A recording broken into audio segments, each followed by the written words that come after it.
Hi, this is Annie Grace, and I am here answering readers' questions. And today I have a great question. She wants to keep her name anonymous, but she says, "Hi, Annie. My question is, how would you respond to those who say, quote, the drunk you is the real you, or respond to the saying, quote, a drunk mind speaks a sober heart, and all the other similar things people say? I went out with a couple of friends recently, and one of my friends questioned me about my decision to no longer drink.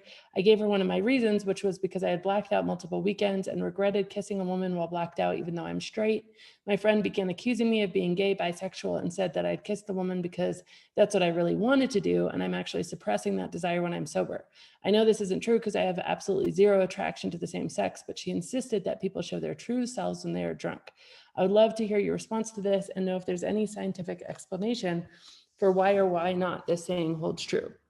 This is such a great question. I want to start by just saying that often when we're really getting kind of like our feet held to the fire about our not drinking, just take it in the context that that so often has more to do with the person sort of bringing that intensity to us than it does with ourselves. And so sometimes we can remove that level of emotion a little bit. But that being said, this is a phenomenal question and it's well worth answering. So, you've heard this lots of time, like in vino veritas, which means like in wine there is truth, and all of these other sayings that say, hey, like the real you comes out when you're drinking. And what happens when you drink scientifically is that your inhibitions are lowered. This happens in two ways. One is that the brain inhibits the frontal cortex, which is the human part of the brain, the part that makes decisions. And the other is that the alcohol actually inhibits the amygdala, which means that you feel less fear. So the natural fear that you would feel perhaps by getting up and singing karaoke in front of a lot of people, or maybe like shrieking through your campus naked, or whatever natural fear you would feel in the part of your brain that says, hey, this is scary, don't do this, this has risk socially, physically, etc. That part of the brain is also inhibited. So those are two of the many reasons. Actually, there's more ways that alcohol inhibits, or like removes inhibitions, but those are two of the big ones. Eventually, alcohol can actually start affecting you in other ways to the point where you black out, which is basically that your brain is no longer recording your experiences. So you're not passed out, but you're conscious, although you will have no recollection of it because your brain has been inhibited to such a point where your brain is no longer recording the experiences. But in terms of reducing inhibitions, those are the two main ways. So the prefrontal cortex becomes impaired, and the prefrontal cortex is where you find your decision-making, your empathy, your ability to determine where you're going to put your attention, what you're going to pay attention to. And so the prefrontal cortex is arguably the part of the brain that makes humans humans. It is the part of the brain that separates us from animals. It is the part of the brain that allows us to think about future consequences of our action, allows us to think about past behaviors in the moment to make different behaviors. In short, it is the part of the brain that allows us to live with choice and intention. Choice and intention are two things that are very uniquely human. It is the part of the brain that says, hey, based on all of my past experience, and based on what I want for my future, for myself, for my loved ones, for the people around me, these are the actions I'm going to do in this moment. That is what makes us human beings. That is arguably what makes you at the highest level. And so when you take that offline, what happens is not that you become more you, it's that you regress to being more animalistic and more prone to make decisions based on your animalistic sort of cravings, or those very, the things inside of you that say, I just want this now. And that happens in a few ways. There's something called alcohol-induced myopia, and I'm going to just read you what that is very specifically. So myopia is your inability to anticipate the consequences of or effects of the behaviors chosen in the moment. So basically what that means is that in myopia is nearsightedness. It narrows your field of awareness. So instead of being aware of, oh, in the past I had too much to drink and this is what happened and I hurt my friend and That wasn't who I wanted to be. That isn't the true me. I don't want to cause that kind of pain. Myopia gets rid of the past, right? So instead of you being able to say, hey, in the future, I actually don't want to have this really bad hangover, because who I want to be is somebody who wakes up in the morning and is able to get out for a walk and enjoy the day. And that's how I want to live my life. That's the true me. Myopia says, you're not going to be aware of what's going to happen in the future. You're not going to be aware of what's going to happen in the past. We're going to shrink down your entire experience to this moment in the now. And then the decisions you make are going to be based on what you want to do in this moment, which, by the way, again, gets rid of the higher self, gets rid of the self that can see future consequences, that can remember past experiences, and says, you are just making decisions in this moment. So what that means is how it does that, again, it reduces activity in the frontal lobe. We've talked about that. And again, in that frontal lobe, that's where the true human is. That's where empathy comes from. Animals don't experience empathy. That's where our ability to have choice and live intentionally comes from. That's where our ability to make decisions come from.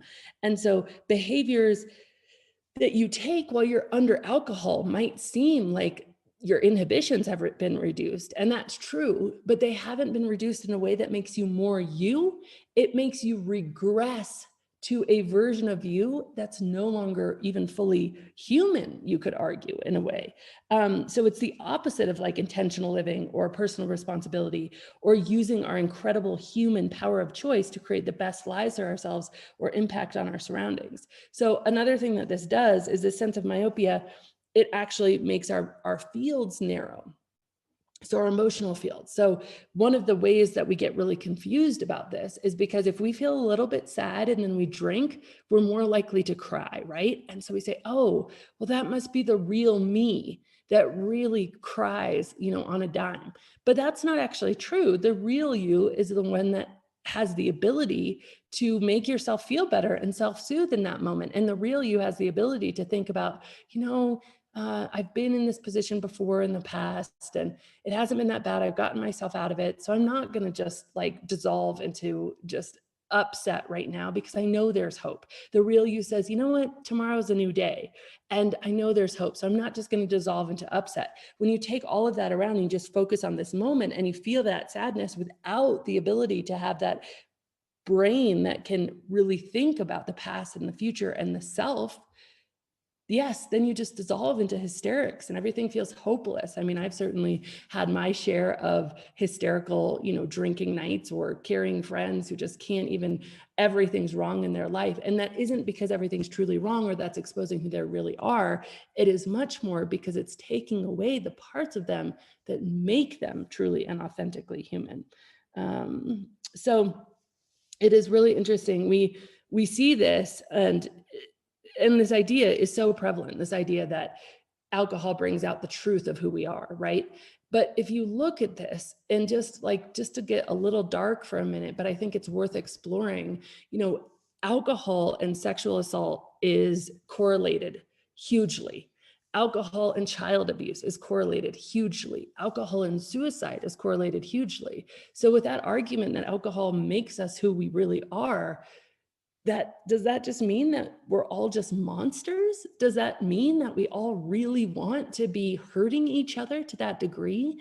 And I would tell you that the science says no. Alcohol just actually regresses our brain so that we don't feel the empathy, the compassion, the understanding, the human emotions that actually truly constitute you and your highest and best self, or even yourself. After you drink, you're not even your baseline self, much less your highest or your best self. And this is true because of decisions you've made in your own life when you wake up the next morning. And by the way, if alcohol made us who we really are, that would even have the presupposition that we should be born with like a bottle in our mouths because, well, in order to access our true selves, we have to take this external substance and apply it to our bodies and brains. Logically, that doesn't make sense. Equally, it would also say that, okay, for those 2 or 3 hours that you're drunk during, the day, or maybe if it's just Friday and Saturday, those nights. So throughout all the hours in your week, you're only going to experience your authentic true self for 3 hours a day, maybe 2, or maybe just 6 hours a week because you're only drinking on the weekends. Like that also makes no sense. So there has to be another explanation. And as I said, that other explanation is that alcohol does help us lose our inhibitions, but not in a way that progresses us forward into the truth of who we are, but actually regresses us back into the much more animalistic nature of who we are. And so we have to say, well, where does all this come from? These ideas, they're such common knowledge. They're like in the water we swim in, they're in the soup, so to speak, because we feel like this is common knowledge. Everybody knows that alcohol, in vino veritas, like there's sayings about this. These come from the desire to really find, because of number one, the lack of inhibitions can feel that way. So just on the surface, before you understand what the brain is actually doing, it can feel that way. It can feel like, oh, well, I finally had the guts to like just tell that, person off when I haven't in a long time. That must be how I really feel. Well, yeah, at some level, you really feel maybe slighted by somebody else and as if you really want to tell them off. But at another level, at a higher human level, you also feel that there would be consequences to that you don't actually want to do, or you would feel empathy for yourself and that person and an avoidance of conflict. And those things are arguably the more human things. So they come from the fact that there is some truth to the lowering of inhibitions, but they also come in a big part, all of these sayings, from wanting to really justify and normalize and remove discomfort around drinking. And so if you notice, the things that we have to have lots of justifications for are usually the things that we feel at some level, even if it's a subconscious level, not as comfortable doing as other things. You don't have to have a lot of justifications for exercise, right? Nobody's sitting around making sayings that like justify eating right or being kind, or, we make sayings that maybe encourage us to be kinder, but we don't have to justify it. And so some of these things just simply come from, wanting to normalize and remove discomfort from behaviors that at some level in our higher selves we feel are incongruent with who we really want to be in the world. So I hope that helps. I hope that makes sense. And what a phenomenal question.